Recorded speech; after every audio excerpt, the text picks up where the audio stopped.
बेटा, मुश्किल वक्त हमेशा नहीं रहता। अम्मी, क्या हम फिर खुश हो सकेंगे? ये सब कब खत्म होगा? हम डर के नहीं जिएंगे, हम साथ रहेंगे। डर हमें नहीं रोक सकता। हम अभी भी खेल सकते हैं। देखो, वो आ रहे हैं। चुप रहो, वो हमें देख लेंगे। सब नीचे रहो, दीवार के पीछे रहो। हम मजबूत हैं, हम झुकेंगे नहीं।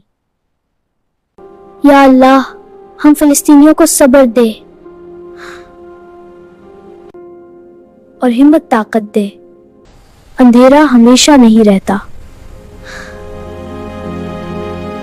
जो भी हम फिलिस्तीनी बच्चों से मोहब्बत करता है वो हमारी वीडियो को लाइक और सब्सक्राइब लाजमी करे।